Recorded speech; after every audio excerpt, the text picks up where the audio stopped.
Sistema visual. El sentido de la vista está asegurado por un órgano receptor, el ojo, que se encuentra en la cavidad orbitaria protegido por los párpados y por la secreción de las glándulas lagrimales. Un sistema de conducción, las vías ópticas, que son fibras nerviosas que conducen los impulsos eléctricos generados en el ojo, y un área de procesamiento, el área visual, situada en el lóbulo occipital, donde se procesan estímulos eléctricos, área 17, 18, 19 de Brodmann. Órbita. La órbita es una cavidad ósea profunda que constituye una región común al cráneo y a la cara. Va a contener al órgano de la visión y existen dos. Están situadas a ambos lados del plano mediano, por debajo del hueso frontal, por encima del seno maxilar y lateral al laberinto etmoidal y a las cavidades nasales. Va a estar orientada hacia adelante y en sentido lateral, y en cada órbita se describen 4 paredes, 4 bordes, una base y un vértice. Ahora empezaremos describiendo cada una de sus paredes. Empezaremos por la pared superior. Esta va a estar conformada por la cara orbitaria del frontal, más el ala menor de los esfenoides y su sutura. Anterolateralmente vamos a encontrar a la fosa de la glándula lagrimal, mientras que en la parte anterior-medial vamos a encontrar a la fosita troclear. Esta pared va a representar endocranealmente a la fosa craneal anterior, que va a contener al lóbulo frontal del encéfalo. Pared inferior. Esta pared es plana y está formada por la cara superior del proceso cigomático del maxilar y el hueso cigomático. Más atrás encontraremos a la querella anterior del proceso orbitario del hueso palatino. Estos huesos se van a encontrar reunidos por suturas. Vamos a tener un canal anteroposterior que se va a transformar hacia adelante en un conducto, el conducto infraorbitario, abierto adelante en el foramen infraorbitario. A través de esta pared, el ojo se va a relacionar con el sentido maxilar. Pared lateral. La constituyen las caras anterior y medial del ala mayor del hueso esfenoides, el proceso frontal del hueso cigomático y la porción lateral de la cara orbitaria del frontal. Ligeramente excavada, separa la órbita de la fosa temporal, con la cual se comunica por el foramen cigomático temporal. Pared medial. Formada de atrás hacia adelante por la cara lateral del cuerpo del esfenoides, situada por delante de la fisura orbitaria superior, por la lámina orbitaria del etmoides, por el hueso lagrimal y por el proceso frontal del maxilar. Detrás de este se va un canal oblicuo hacia abajo, lateral y atrás, el surco lagrimal que se continúa hacia abajo por el conducto nasolagrimal. En la parte posterior de la cara medial se encuentra el conducto óptico, que comunica la órbita con la cavidad craneal. Contiene el nervio óptico, la arteria oftálmica y algunas pequeñas venas. Ahora vamos con los bordes. Vamos a encontrar 4 bordes que unen a las caras entre sí. Tenemos un borde superolateral, formado por la fosa de la glándula lagrimal, con la sutura frontoesfenoidal y parte lateral de la fisura orbitaria superior. La inferolateral está formada por el hueso cigomático y la fisura orbitaria inferior. También tenemos el borde superomedial, conformado por las suturas del frontal, con el proceso frontal del maxilar y el hueso lagrimal, además del etmoides. Y finalmente vamos a tener un borde inferomedial, que va a ser la parte inferior de la fosa del saco lagrimal, la sutura del hueso lagrimal y además el etmoides con el maxilar. Finalmente va a tener al esfenoides con el hueso palatino. Base. Es cuadrilátera y posee ángulos redondeados. Constituye el orificio orbitario. Arriba va a estar el borde supraorbitario frontal. Abajo tendremos al maxilar y borde del hueso cigomático. Medialmente a la apófisis frontal del maxilar y lateralmente a la porción vertical del hueso cigomático. También vamos a tener un vértice. Este vértice va a ocupar la parte medial de la fisura orbitaria superior y va a ser atravesado por los nervios motores del ojo y la vena oftálmica. En las superficies óseas que van a formar este vértice se va a insertar un anillo, conocido como anillo de zinc. Del anillo van a salir las inserciones tendinosas que van a separar a los músculos rectos en su origen. Periosto orbitario. Este va a revestir a los huesos de la órbita y a la fisura superior. Ahí se adosa la dura madre a la cual se va a unir. Cabe recalcar que es más adherente a nivel de las suturas y de los orificios. Ahora vamos a hablar del globo ocular. El globo ocular tiene forma esférica. levemente aplanada de arriba hacia abajo. Esta forma es regular, pero adelante va a existir una saliente formada por la córnea, que es transparente. El globo ocular es par y simétrico, ocupa el tercio anterior de la órbita y está constituido por dos segmentos de esfera de diámetros diferentes. En el globo ocular se describen dos polos, un ecuador y meridianos. Bueno, vamos a hablar de los polos, el ecuador y los meridianos. Van a ser dos polos, el anterior que va a corresponder al centro de la córnea y el posterior que va a estar formado por la esclerótica. El ecuador es un círculo mayor perpendicular al eje del globo y el meridiano, todos los círculos mayores que pasan por los dos polos. ¿Cómo va a estar constituido el globo ocular? Va a estar constituido por paredes.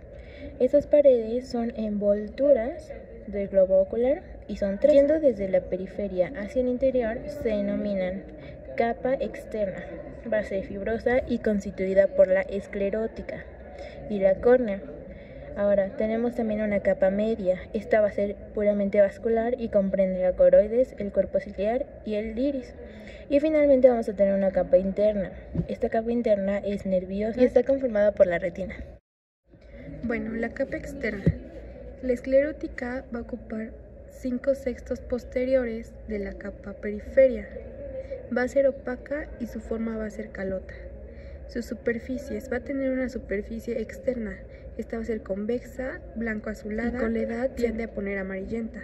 Va a tener una relación con la vaina del globo ocular, la cápsula de Tenon. Va a dar inserción a los músculos rectos y oblicuos del ojo. Su superficie interna va a ser cóncava, oscura y va a tener relación con el coroides, a lo que se unen por la lámina fusca. Forámenes. Vamos a tener al posterior y al anterior. El posterior corresponde a la travesía del nervio óptico y a la lámina cribosa de la esclerótica. El anterior va a corresponder a la córnea, al limbo de la córnea y seno venoso de la esclerótica, conducto de Schell. Bueno, ahora la córnea. La córnea es una membrana transparente que se encuentra en la abertura anterior de la esclerótica. Su radio va a ser menor que el de la anterior y su diámetro transversal va a ser mayor que el vertical. Va a presentar dos caras, una anterior y una posterior. La cara anterior va a ser convexa y lisa, va a ser humedecida por las lágrimas y se encuentra en contacto con el aire exterior, pero está oculta por los párpados cuando estos se cierran. Una cara posterior, esta va a ser cóncava, que constituye la pared anterior de la cámara anterior del ojo, y una circunferencia unida a la esclerótica a nivel del limbo de la córnea. En el anciano, el limbo puede estar marcado por una línea de color grisáceo y la córnea está encastrada en la esclerótica mediante una superficie en bisel oblicua hacia atrás. Este bisel avanza más arriba y abajo que a los lados. Los tejidos coronares y escleróticos están fusionados. En la capa media vamos a encontrar al coroides, al cuerpo ciliar y al iris. Comencemos por el coroides. Este va a ser una membrana más gruesa atrás que adelante y va a ser frágil. Va a tener dos caras, una externa y una interna. En su cara externa vamos a observar que es convexa y se aplica contra la cara interna de la esclerótica unida por la lámina fusca. En su cara interna vamos a poder observar que es lisa y oscura, responde a la retina pero sin adherirse a ella. Y va a tener dos forámenes, el posterior y el anterior. El posterior se va a adherir a la esclerótica atravesado por el nervio óptico y el anterior va a estar marcado por ora serrata. Continúa con el cuerpo ciliar constituido por capa de vasos voluminosos y venas vorticosas. También vamos a tener al cuerpo ciliar. Este se va a ubicar entre el coroides y la circunferencia del iris y va a formar un anillo entre la zona ciliar de la retina y de la esclerótica. Va a tener una formación músculo-vascular y se va a componer de dos, una anterior y una posterior. En la anterior se va a encontrar músculo ciliar y va a estar conformado por tres tipos de fibras, meridionales, longitudinales y circulares, mientras que la posterior va a estar conformada por procesos ciliares en una forma de corona, van a ser 80 aproximadamente y van a ser pliegues que van a estar separados por valles. Además, aquí se va a formar el humor acuoso. Vamos con el iris. El iris va a tener dos caras, una anterior y una posterior. En la cara anterior va a estar constituida por la pared posterior de la cámara anterior del globo ocular. En la cara posterior vamos a poder notar que es cóncava y de color oscuro. Esta va a entrar en contacto en su centro con el lente, separándose de él en la periferia por delante de los procesos ciliares. Ya hablamos de la capa externa y la capa media. Ahora vamos con la capa interna. En la capa interna vamos a tener a la retina, que va a estar en la cara profunda de la capa interna. Va a tener el cuerpo de la neurona ganglionar y va a ser el órgano receptor de las impresiones luminosas. Va a ir desde el disco óptico hasta el hora serrato y va a contener dos porciones. Una porción óptica que va a ir desde el nervio óptico hasta la hora serrato y que va a estar conformada por dos caras, una interna y una externa. La interna va a ser cóncava, va a tener al disco óptico y a la mácula lútea, mientras que la externa es convexa y se encuentra sobre el coroides, pero no se va a adherir a este. Bueno, ahora vamos con el globo ocular. Este va a tener al lente, a la cámara vítrea, cámaras de globo ocular y humor acuoso. Vamos con la lente. Va a ser biconvexa, transparente, pero usualmente se opaca en la edad adulta y cuando hay cataratas. También va a ser elástica. Esta se encuentra entre el iris y el vítreo y va a estar conformada por cápsula más fibras. Y va a tener una membrana suspensora que la va a fijar en su lugar. Esta se llama sonula ciliar o sonula de zinc. Va a medir 1 centímetro de diámetro, va a contar con un espesor de 5 milímetros y va a tener dos caras, una anterior y una posterior. La anterior es convexa y se relaciona con la pupila, la cámara posterior, el iris y los procesos ciliares, mientras que la posterior va a ser más convexa que la anterior. La cámara vítrea está por detrás del lente y está ocupada por el cuerpo vítreo. Este es el más voluminoso de los medios transparentes del ojo y va a ocupar los 2/3 posteriores del globo ocular. Va a estar entre el lente y la sonula ciliar adelante y la retina por atrás. Su parte anterior está deprimida en su centro por la fosa hioloidea y va a estar limitada por una envoltura que se llama membrana vítrea. Cámaras del globo ocular. Ocupan el espacio entre lente y córnea. Va a estar dividido por iris. Va a tener una cámara anterior y una posterior. El anterior va a estar entre cara posterior de córnea y cara anterior de iris. Va a tener un diámetro de 2 a 2.5 milímetros aproximadamente.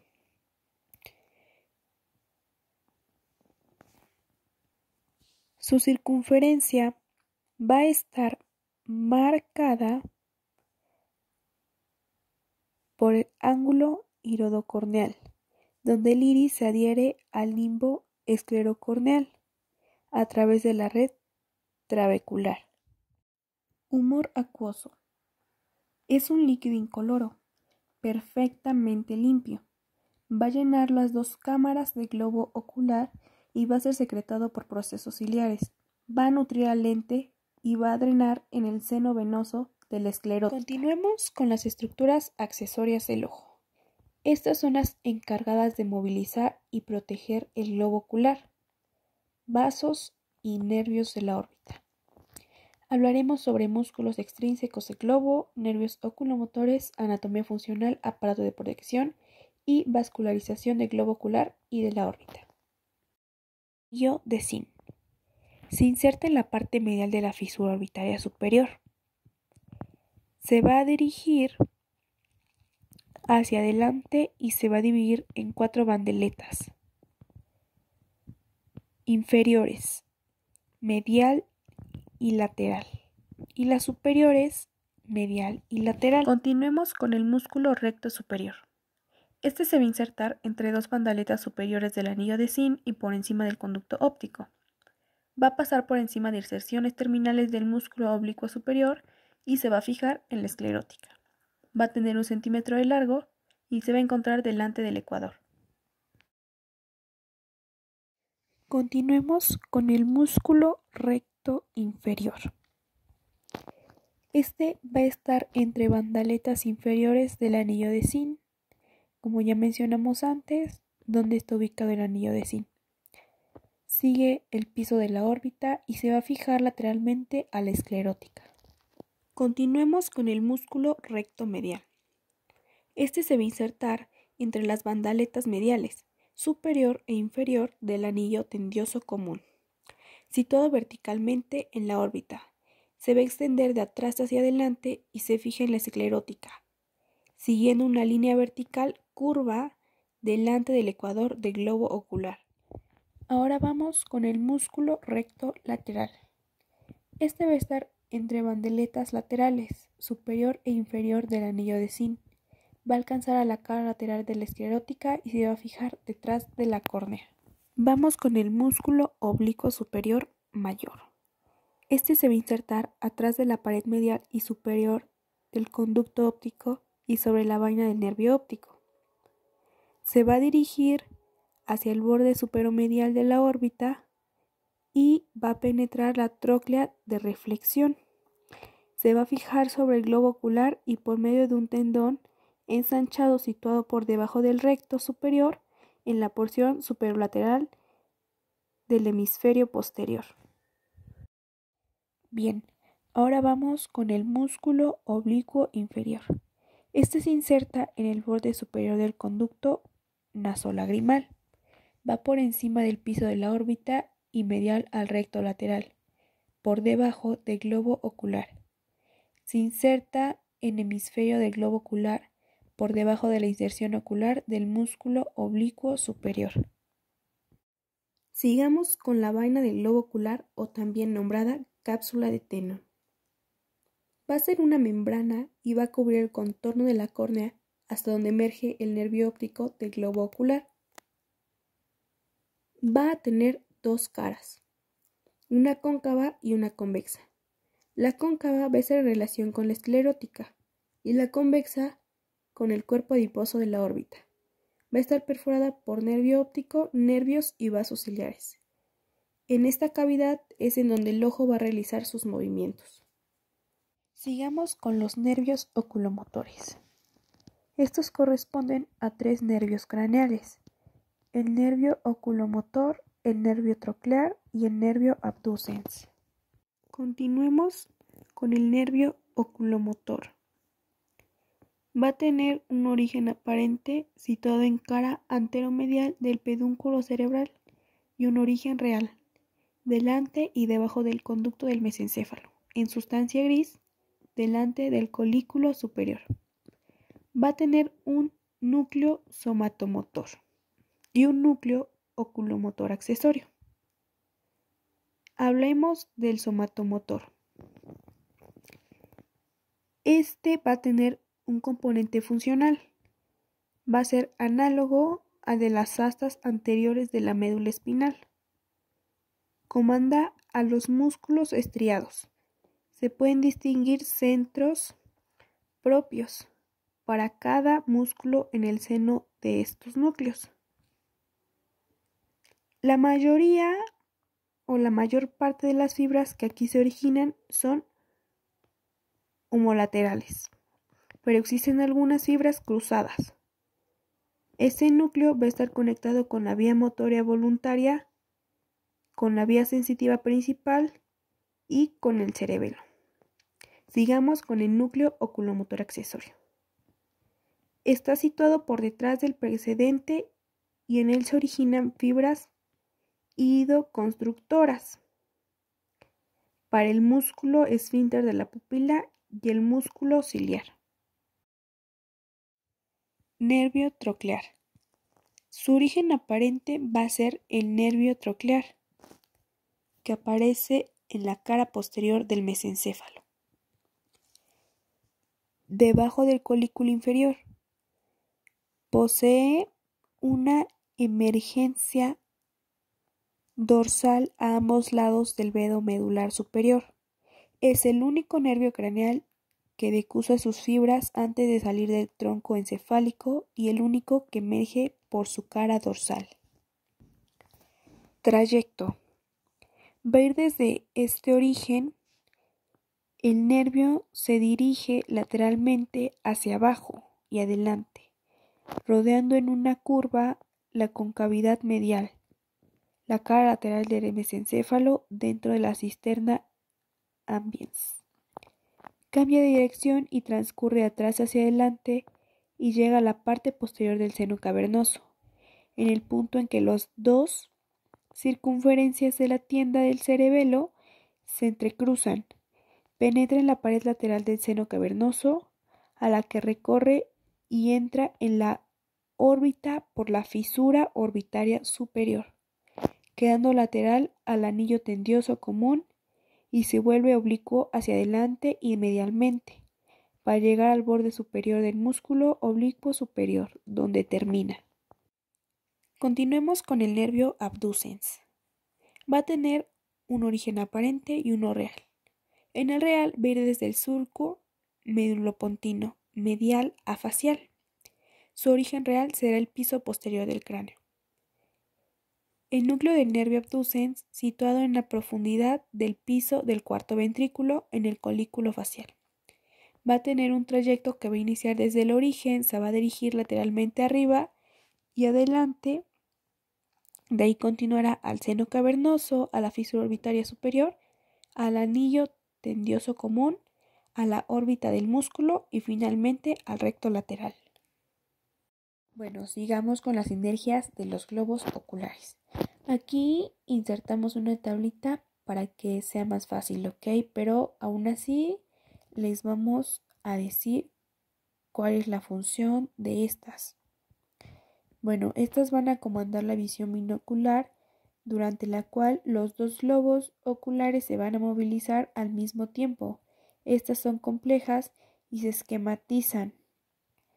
O sea, cada mirada hacia lado izquierdo, derecho, arriba, abajo, va a tener un músculo involucrado. Y pues bueno, aquí les dejamos esa tablita para que se haga más fácil su comprensión. Ahora hablaremos de las vías ópticas y centros de la visión. El nervio óptico emerge cerca del polo posterior de cada globo ocular, constituido por los axones de las células ganglionares de la retina. Recibe también la denominación de segundo nervio craneal.